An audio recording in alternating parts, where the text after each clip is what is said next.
Did you guys see when you went back and watched the Iowa film in terms of what they were able to do to stop you and what you learned just in terms of, I guess, what can you take from that? They were very disciplined, and we kind of let them dictate what we were doing on offense.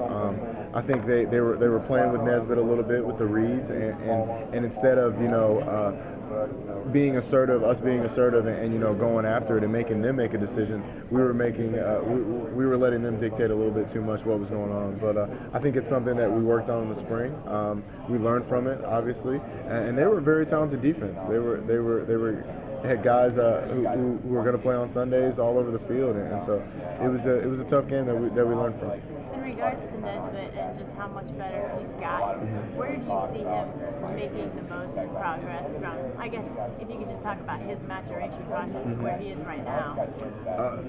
Just finding his role in the offense. I think last year he ran the ball a lot more than he did the year before.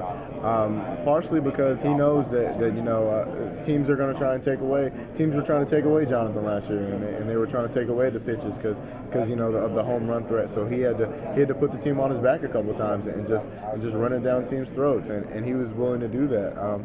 I think his understanding of the offense has grown a lot. He gives a lot more feedback to Coach Johnson now about what he sees, and if they're on the same page, then we go out and make adjustments, and it makes us that much better on offense. With regards to the passing game, I mean, everybody knew you're going to throw it to baby.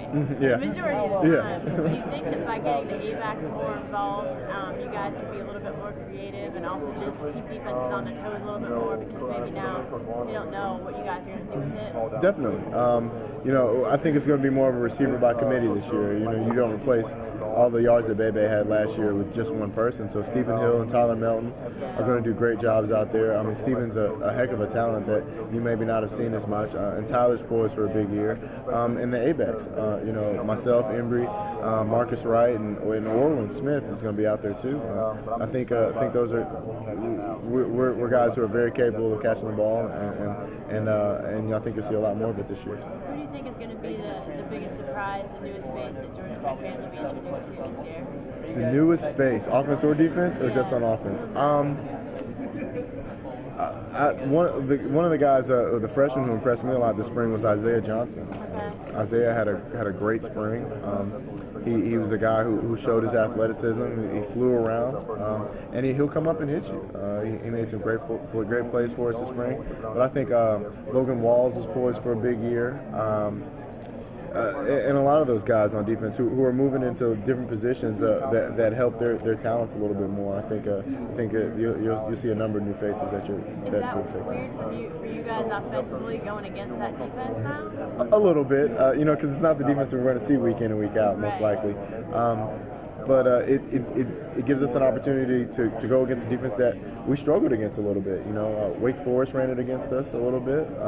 Virginia obviously ran it against us, and we haven't had the most success against that defense. So being able to go against it this spring gave us a chance to try some new things with it and to figure out some things that might work a little better. Okay, thanks so much. Thank you.